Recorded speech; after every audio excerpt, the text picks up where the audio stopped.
이 아침에 주님 전에 오신 우리 모든 성도님들 위해 하늘의 은혜가 함께하기를 간절히 바랍니다. 우리는 아무도 예외 없이 산악의 대쟁투의 중심에 서 있습니다. 우리는 원하건 원하지 않던 하나님의 편에 서든지 사단의 편에 서든지 하는 싸움에 서 있습니다. 대쟁투는 먼 곳에 있지 아니하고 우리의 마음 안에 서 있고 우리 안에 서 있습니다. 우리는 대쟁투의 본질이 무엇인지를 똑바로 이해할 필요가 있습니다. 무엇이 싸움의 쟁점입니까? 계시록 12장 7절 9절에 보면 하늘에 전쟁이 있었다고 말합니다. 미가엘과 그의 사자들이 용과 더불어 싸울세 용과 그의 사자들도 싸우나 이기지 못하여 다시 하늘에서 그들이 있을 곳을 얻지 못한지라 큰 용이 되어 쫓기니 옛뱀 곧 마귀라고도 하고 사탄이라고도 하며 온 천하를 꿰는 자라고 했습니다.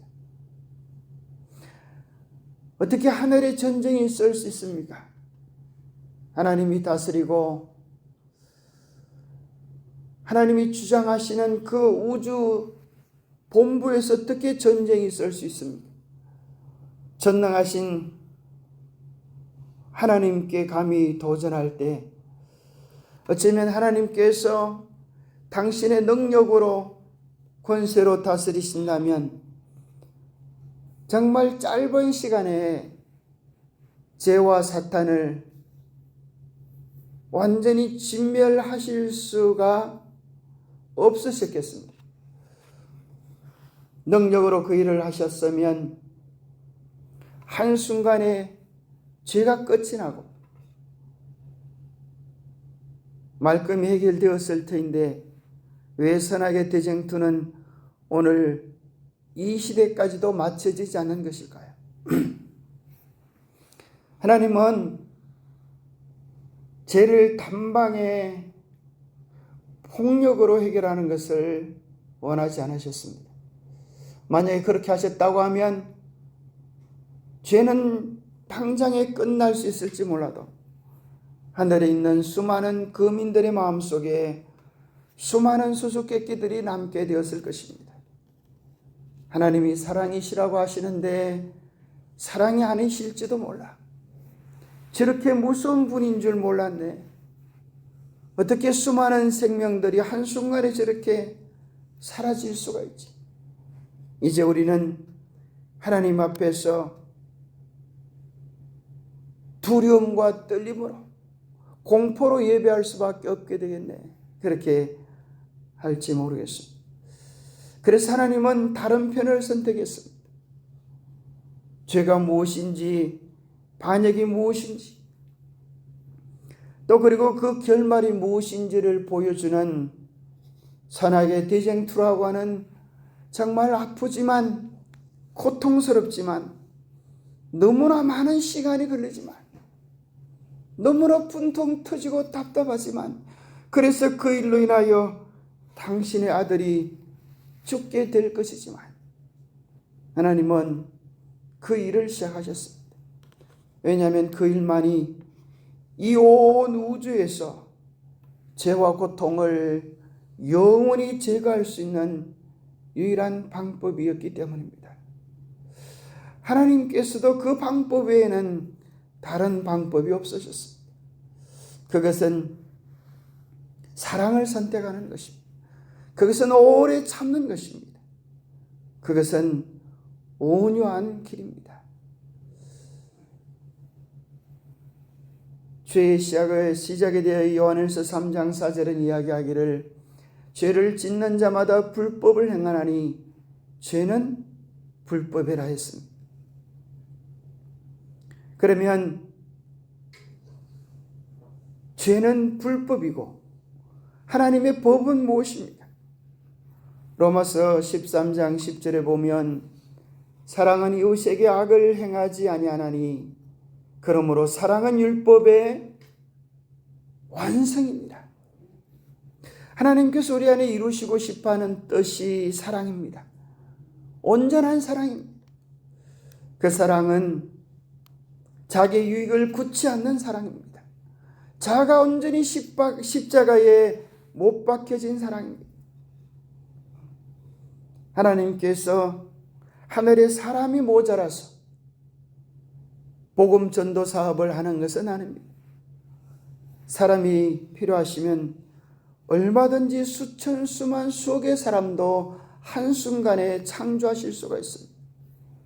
하나님께 필요한 것은 하나님의 사랑이 무엇인지를 깨닫고 그 사랑의 성품에 반응할 줄 아는 사랑의 사람입니다. 그래서 대쟁투의 시작에는 이렇게 시작합니다. 하나님은 사랑이시라. 그분의 본성과 그분의 율법은 사랑이다. 이것은 과거에도 그러하였고 미래에도 영원히 그러할 것이다. 그의 행하심이 예로부터 그러하시며 지존 무상하며 영원히 거하시는 분은 변치 않으신다. 그는 변함도 없으시고 회전하는 그림자도 없으시다. 창조력의 현현 하나하나마다 무한한 사랑의 표현이다. 하나님의 통치권에는 모든 피조물들에 대한 완전한 축복이, 완전한 사랑이 포함되어 있다. 참 얼마나 감사합니다. 하나님은 사랑이십니다. 그분의 본성과 그분의 율법도 사랑입니다. 이것은 과거에도 그러하였고 미래에도 영원히 그러할 것입니다. 오늘날 이 세상은 하나님에 대한 오해의 먹구름으로 뒤덮여 있습니다. 예수님께서 하신 것은 하나님의 사랑이 무엇인지를 이 땅에 오셔서 삶으로 드러내신 것입니다. 대쟁투는 끝이 났다. 죄와 죄는 없어졌다. 온 우주는 깨끗해졌다. 오직 조화와 기쁨의 맥박만이 온 우주의 만물을 통하여 고동한다. 생명과 빛과 환희가 만물을 창조하신 분에게서 끝없이 넓은 우주로 퍼져나간다. 가장 작은 원자로부터 가장 큰 세계에 이르기까지 만물은 생물계와 무생물계를 막론하고 조금도 흠이 없는 아름다움과 완전한 기쁨으로 하나님은 사랑이시라고 선포한다. 이 대쟁투의 마지막에 이렇게 끝이 날 것을 선지자는 이야기하고 있습니다. 하나님은 사랑이시라고 하는 것을 온 우주가 깨닫게 될 날이 올 것이라고 말합니다. 가장 작은 원자로부터 가장 큰 세계에 이르기까지 노래하기를 하나님은 사랑이십니다. 여러분 그 노래를 부르기 원하십니까? 그러면 우리 속에 사랑이 지배해야겠습니다. 이 세상의 모든 미움은 사라져 버릴 것입니다. 사랑만이 온 우주를 통치하게 될 것입니다. 그러기에 그 우주의 그 나라에는 행복만이 가득할 것입니다. 기쁨만이 가득할 것입니다. 즐거움만이 영원할 것입니다. 사탄은 우리로 하여금 그 나라에 들어가지 못하게 하기 위해서 우리 마음속에 뭘 심으려고 할까요? 사랑을 빼앗아가고 미움을 심고 경쟁을 심고 다툼을 심고 시기를 심고 원한을 심으려고 할 것입니다.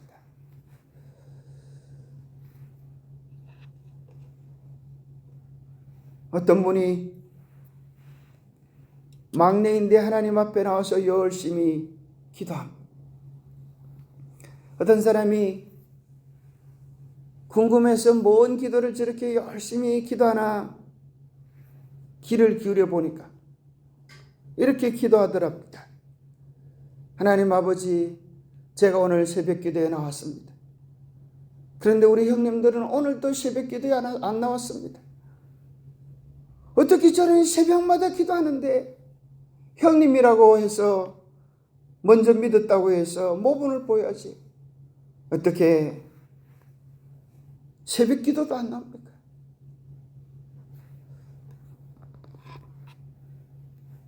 그때 그 기도를 듣고 있던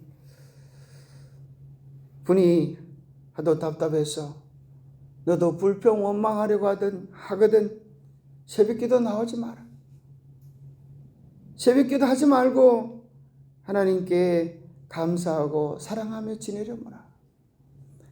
새벽 기도 때문에 분쟁이 생기고 새벽 기도가 원망의 시간이라면 하나님께서 우리의 새벽 제단을 받기를 기뻐하지 않을 것입니다. 사랑에 취하여 사랑에 이끌려 주님 앞에 나와서 그 사랑을 누리시게 되기를 바랍니다. 마태복음 14장에 보면 마지막 때의 징조가 무엇인가 하면 불법이 성함으로 많은 사람의 사랑이 식어지게 된다는 것입니다. 우리는 사랑하는데 그분들이 사랑을 배반하는 것입니다. 사랑을 외면하는 것입니다. 사랑을 이용하는 것입니다. 그렇게 되면 사람들이 만들어낸 사랑은, 인간적인 사랑은 반드시 밑바닥을 드러내게 되어 있습니다. 왜요? 사랑할 수 없기 때문에. 우리는 사랑의 존재가 아니기 때문입니다. 그러나 하나님이 주시는 힘으로 사랑하는 사람은 끝까지 사랑할 수 있게 됩니다. 왜냐하면 그분은 본질이 사랑이시기 때문입니다. 그래서 누가 마지막 시대에 살아남을 것인가? 끝까지 견디는 자, 다른 말로 하면 끝까지 사랑하는 자가 남은 무리가 될 것입니다. 그들은 십자가에 달려서 자기를 비난하고 핍박하는 자들을 향하여 이를 갈지 않을 것입니다. 오히려 그들을 위하여 예수님처럼 서대반처럼 기도하게 될 것입니다. 하나님, 저들을 용서하여 주옵소서. 저들은 자기가 하는 일을 알지 못합니다. 우리가 정말 사모해야 할 은사가 무엇입니까? 그것은 더 큰 은사, 가장 좋은 길, 그것은 사랑의 길입니다. 내가 사람의 방언과 천사의 말을 할지라도 사랑이 없으면 소리나는 구리와 울리는 꽹과리가 되고, 내가 예언하는 능력이 있어 모든 비밀과 모든 지식을 알고 또 산을 옮길 만한 모든 능력이 있을지라도 사랑이 없으면 아무것도 아니라고 말씀합니다. 심지어 우리 몸을 불사르게 내어줄지라도 사랑이 없으면 우리에게 아무 유익되지 못한다고 하셨습니다. 사랑의 특징이 무엇입니까? 사랑은 오래 참습니다. 사랑은 온유합니다. 사랑은 무례히 행치 아니합니다. 사랑은 자기의 유익을 굳지 않습니다. 사랑은 성내지 아니하고 악한 것을 생각지 아니하고, 사랑은 그 본질에 있어서 시작과 마지막에 참는 것으로 정이 내려집니다. 모든 것을 참으며 모든 것을 견디며 모든 것을 바라느니라. 어떻게 이런 일이 가능하겠습니까? 예수님께서 친히 가능하다고 보여주셨습니다. 예수님이 당하신 마지막 환난이 그것이었습니다. 빌라도에게서 가야바에게로 끊임없이 끌려다니면서 채찍과 매를 맞으면서 그의 마음속에 분노와 정오를 일으키는 것이 사단의 일이었습니다. 드디어 7번의 재판을 받으심에도 불구하고 그분은 마음의 사랑을 잃어버리지 않으셨습니다. 그래서 십자가에 달리셨습니다. 십자가에 달리실 수 있었습니다. 그런데 십자가 옆에서 또 약을 올리는 놈들이 있었습니다. 네가 그리스도라고 하면 내려와 보아라. 내가 남은 구원하였으되 자기를 구원할 수 없느냐? 예수님을 조롱하고 비웃었습니다. 이제까지 참았는데, 참을 때까지 참았는데 마지막에 또 약을 올리는 것입니다. 아마 저 같으면 내려와서 한볼태기하고 올려갔을 것 같습니다. 주님께서 만약에 자기를 구원하셨더라면 우리의 구원은 없어질 뻔했어요. 참을 수 없는 그 마지막 순간까지 주님께서 우리의 마음을 주님께 드리기를 원하십니다. 그리고 다 이뤘다라고 선포하셨던 것처럼 우리도 그 사랑을 이루기를 원하십니다. 그리스도께서 마음 안에 가실 때 심령은 그의 사랑과 더불어 교통하는 기쁨으로 충만하게 되어 그를 그리워서 따르게 될 것이다.